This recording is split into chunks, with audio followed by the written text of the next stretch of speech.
Welcome back to Citizen Development Live. I'm your host, Neil Miller. Today, our guest is Jessica de Oliveira. She is the Citizen Development Evangelist. Jessica, so glad to have you on the show and to have your insights. Thank you so much. I'm happy to be here. I'm happy to share. You share a lot. You get around to a lot of different podcasts, webinars. I've seen you on so many different things. So I appreciate, and I think Citizen Development Evangelist is the right title for you because you are passionate about it. You're generous with your time. You're sharing your expertise everywhere. So it's really great. Yeah, I try my best to start to share this more with folks because I believe that we have it all locked in the enterprise space, but I think that other folks outside of that arena and ecosystem, they need a little bit more encouragement and information about what's going on. Yeah. Well, speaking of that, let's get into your story and how you got involved in it because you have been in so many different worlds in your career. So, give us the short version of how you ended up learning about citizen development, researching it, analyzing it. Start wherever you like, but lead us up to the present day. Yeah, so a little bit of an unorthodox career path. I actually started off in like more of alternative healthcare as a massage therapist and acupuncturist, and Mm-hmm. just being a curious person like I am, studying for my boards, for my acupuncture boards. I wanted to create a tool to help me study, and I stumbled upon no code to create some sort of flashcard app to help Mm-hmm. me, and believe it or not, I actually never I never took my boards. I just started building apps. I never looked back, and it was like I was learning as I went, and it just kept me up all night. Like I work in the day and study how to build these apps at night, and eventually someone hired me to teach, and that rolled into agency work, building apps for MVP startup applications, and then I went off on my own, and then Forrester found me and said, "Hey, do you want to write about the industry of no code and low code application development?" And then here I am now. That's an amazing story. Do you remember what your second app was? Because I mean, the first one's obvious. Okay, you got to study for your boards. It's there. But at what point Yeah. did you realize I could do this for something else too? That's a good question. I don't remember what my second app was, and the thing was, there was. It's like when you start, you start seeing that there are so many other things that you could build something for, Mm-hmm. right? And I'm pretty sure the second app that I decided to build was not even my own. I was Yeah. assisting so many people with building their applications and their MVPs. I'd go through sometimes building 7 MVPs in a week. Like that was the age of being hungry. Yeah. Like I wish I still had that energy, but I would go through. I did remember in my first year, I did well over 50 MVP applications in that first year of application development. That's incredible. And were you using a variety of different platforms, or did you have one that you preferred in those early days? The first application that I really dove into and gained like a really high proficiency on was Glide Apps. It was an enterprise tool. When I started on that platform when they were in their like infancy, like literally only 4 months old, and they were figuring themselves out, and they didn't have all the functionality, and so I had to find a lot of different ways to make things work and things function in a certain way for the students that I was teaching and troubleshooting for, but they're a more mature platform now, but that was my first like solid deep dive into a platform. And I followed up with a Dalo. And of course, eventually people head towards Bubble. And now that Glide's more on the enterprise side, it would be a little bit more in alignment with where I am still today, right? So, but that's Yeah. that's the major big ones out of the other than the ones that I kind of like tinker with every now and then. Yeah. I think it's really good to think about too, that the idea of like wanting to build more than what you have. And sometimes it's really good to be in a tool that you have to struggle with.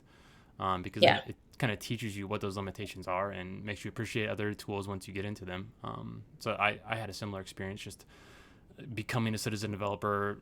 Again, at first it was just my own use case. I just needed something, which I think is a good topic to think about. Like just solving your own problem versus seeing other problems you can go out and solve. Yeah. So I'd like to get your opinion on that too. We're going to be talking about citizen development, citizen developers, how to educate them, but a lot of it is just attracting those people who suddenly see opportunities out there. As you are in your world, evangelizing, trying to get people excited about this, is it pretty obvious to you when someone is just needs a solution, one to their personal business problem or whatever they're doing, versus no, this person can actually like build a lot of solutions. Yeah, it's usually it begins with someone who sees a problem that they have, and Mm-hmm. they're not getting results from anyone else around them that is probably more responsible for solving the problem than they are, and so they decide to tinker, and I feel like that's like one of the main characteristics of a citizen developer is someone that's curious, ready to explore, and they stick it out with that idea that I'm going to solve this problem, and they just try a few things until they get it, and that's like the main aspect, or I should say, like I said, characteristic of someone who wants to come into this space is you have to want to see actually the problems around you, and you start to after you start fixing things, you'll start to see a whole bunch of problems around you that you need to fix or that you might want to fix now that you've created this real cool thing. And besides, everyone that I know that's done this, they get all this praise from their coworkers, and so they love it. They love Yeah. it, and they're seen as like the guru now, right? And everyone comes to them to solve problems. But yeah, that's usually where it begins, and it just takes off from there now that everyone knows that you can do this really cool thing. Yeah. So, what makes you particularly so passionate about the education of citizen developers?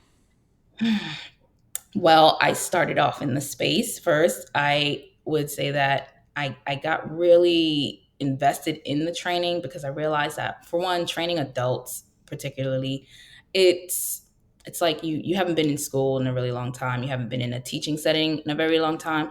And so to train adults, I learned a lot of things just as I went, right? Like I said, I was hired on the fly to teach something just because I just knew a little bit more than everyone else around me.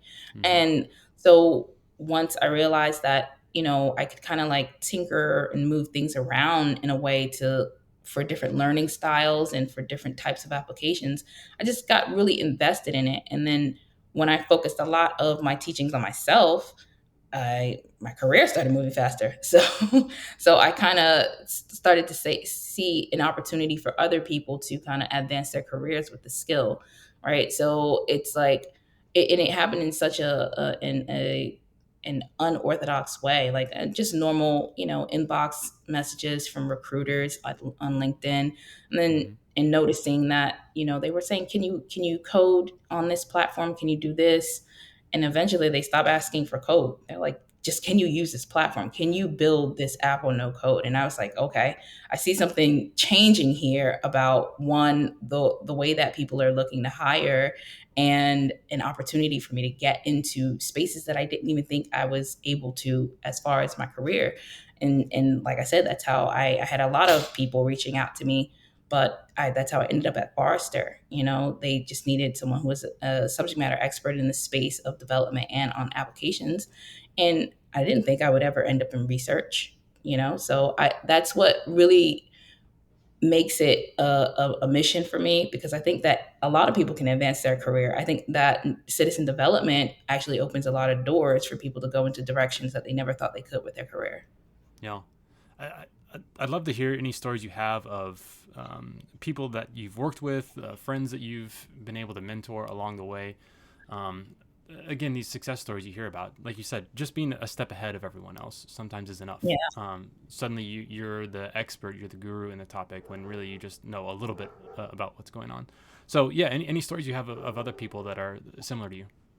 Yeah, I have one partner that I taught with when I first started out. And when I went into research, I started to see like a lot of, just like I said, changes in how I was hired. And so I decided to do research on that. And we found that a lot of organizations were looking for citizen developers, but they had a hard time with it. So I told a friend that maybe she should change her LinkedIn page. She Hmm. had the skills, the same skills that I had, but she was not able to like find a position the way that I did, right? So there was like no standardized way to do it. So I just used some of the phrasing from the research and told her to use some of those phrases on her LinkedIn profile. And within 48 hours, she had like 6 interviews lined up just Wow. from using some citizen development terms. And she was already a no code developer, right? She knew how to use advanced platforms like Caspio and Bubble and all these other platforms, and a little bit of coding just because she tinkered a lot. So she had experience. And so she landed a very high paying job just from switching up a few things on her LinkedIn profile. What was it like for you to make the transition into a big analyst firm like Forrester? Did it seem like it was the exact same research you'd been doing all along, or did suddenly you realize, oh, this is a much bigger or a much smaller world than you thought it was? Well, I thought it would be the same thing that I was doing all along, but it's bigger in a lot of ways and more. I wouldn't say smaller, but more focused in other ways. So, like at Forrester, we spent a lot of time focusing on. Well, I had the opportunity to research anything that I'd like, which I'm very grateful for. And there were a lot of changes happening. So we focused on the changes that low code and no code applications would have on just the world today, other technologies, the way that we work, and of course, like I did, like changes in hiring practices. But it was just, I would say at first, coming into any big company, it's a bit of a whirlwind. Yeah. It's new, right? So I am coming from small online trainings, live trainings, very intimate settings, and more one to one. And now you're remote.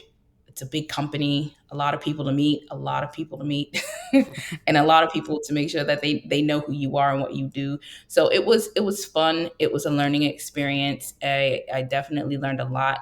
It added a lot to my portfolio and my resume in itself. And as a citizen developer myself, like it's one thing to advocate for citizen development, but then what does citizen development look like in a big company, like even like at Forrester, right? So even at Forrester, there are initiatives to adopt citizen development and things of that sort. So it was learning, giving, and taking at the same time. It was fun.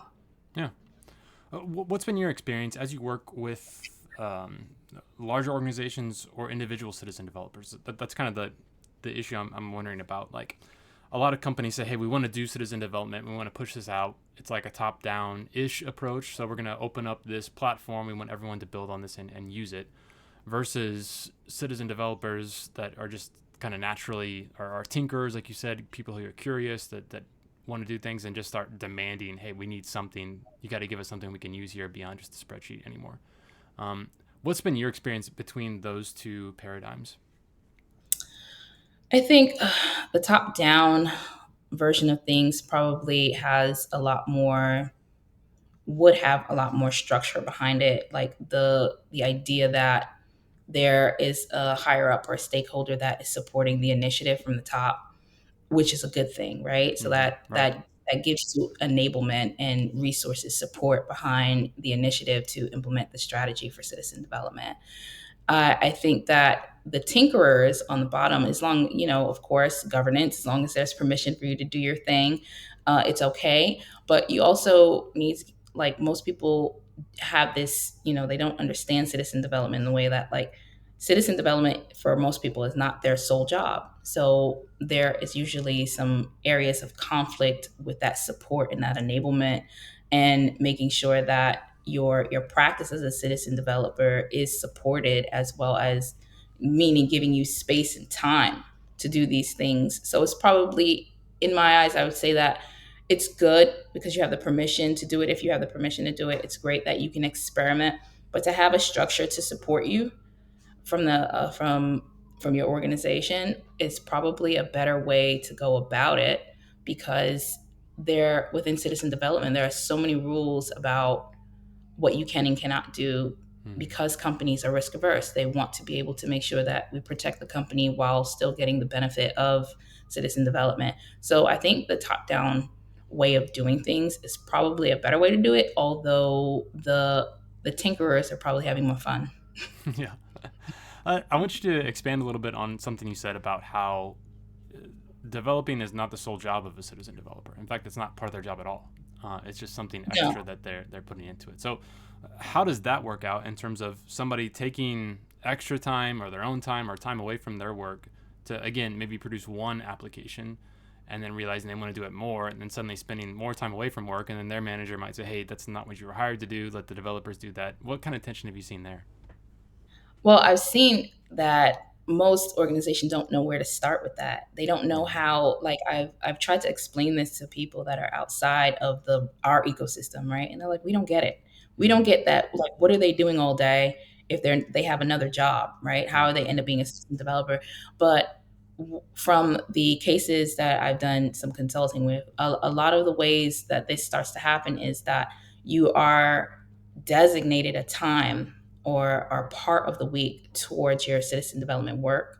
You may be shifted to it as a project, but there is a space that is carved out in your work day or your work time to dedicate to it, right? Depending on how critical the issue is. If your job is to get us digital, this is critical to us, plugging a leak in time or money waste, right? So you'll be focusing more on that. But the idea is that you commit to the work that you as your role asks you to commit to, and then you allocate time to the operations, because that's really what citizen development will focus on. It'll focus on the operations of your department anyway, right? So this is not a one size fit all thing for any Mm, organization.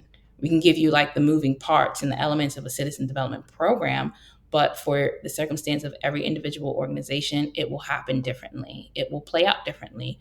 And in fact, organizations should experiment with this to see what's the best and perfect fit for their organization. yeah.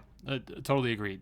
There is no one program. Hey, just do this and it's going to work for you. It's going to take a lot of figuring out how to do it, and I think it comes down to as well like personalities and traits. If you have people who are really committed to the idea of citizen developing, both at the top that want to empower that, and people who are actually have the skills, the capabilities, the mindset to be able to do that as well. So you kind of have to build the system around what you have to. I think. Yeah, Uh, definitely. And I think that with citizen development, uh, most folks think it's a one size fit all thing. It really is like developing an application. You build, you break, you build again. You kind of mm, iterate as you go. yep. What do you think is required to get people thinking more about the possibilities of citizen development in terms of like what's the limiting factors that are out there? As far as employees, or are you referring to the organizations themselves? Let's start with the organization. Well, organizations, I think that one, which I'd say the same for the employees, everyone's just kind of stuck in their ways. No one wants Mm, a big change. No, you're afraid of change.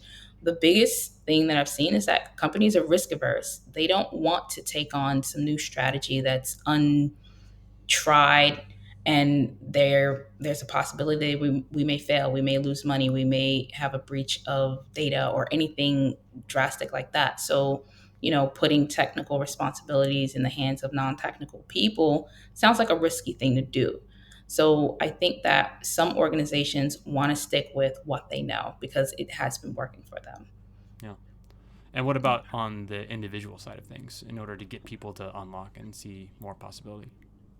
I think firmly, I believe that there is a lot of pushback and change when it comes to citizen development. There are those who are curious, and then there's those who just want to come to work and do their job, right? I don't want you to give me any more things to do.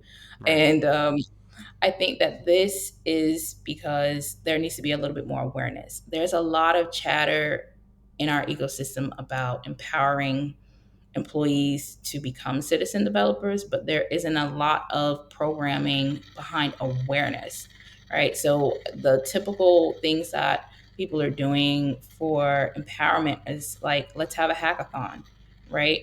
But there is no eloquent way to transition from saying, I let's have a hackathon. Yes, I built this really cool app. Okay, now that's your job now. Mm, It's not very There's no streamlined way just yet to do it. So to focus more on why this is a benefit, what's in it for you, and why we're moving to this model is something that I think that a lot more organizations need to focus on, focus their language, their internal marketing on showing an employee why it's a benefit for them to engage in these skills. so citizen development as a term has been around for several years now. As a concept, it's been around for much longer than that. Um, Mhm. a lot of us would like to believe it's out there everywhere. Every organization is thinking about it, making plans for it. Mhm. But in reality, we all know like it's not progressed as much as we would hope for, and how much we would like it to be. So what do you feel like are the scaling problems that are standing in the way? I honestly think that low code and in turn citizen development is kind of stuck in a bubble, right? Mm-hmm. Where we're talking business on, to be honest, businesses talking to businesses. We're not necessarily including everyone that's included in the ecosystem, which would be the developers. We're kind of just saying, here, this is the way we're doing things in organizations today, and we would love for you to get on board with it. We're talking a lot about how to bridge the gap between IT and business, but what average employee really cares about that?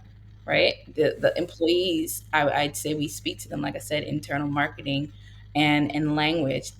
What's in it for me, right? Mm-hmm. Tell the employees what's in it for them. Tell them that we're going to train you up in these technical skills that are relevant today and that no one can take this from you and you can advance your career with this skill, right? Hmm. Tell them that it's necessary to make your job easier because once you learn these skills, as our company advances in technology, you'll be able to keep up with the flow, right? So it's there is a needs to be a lot more energy behind, like I said before, that awareness factor.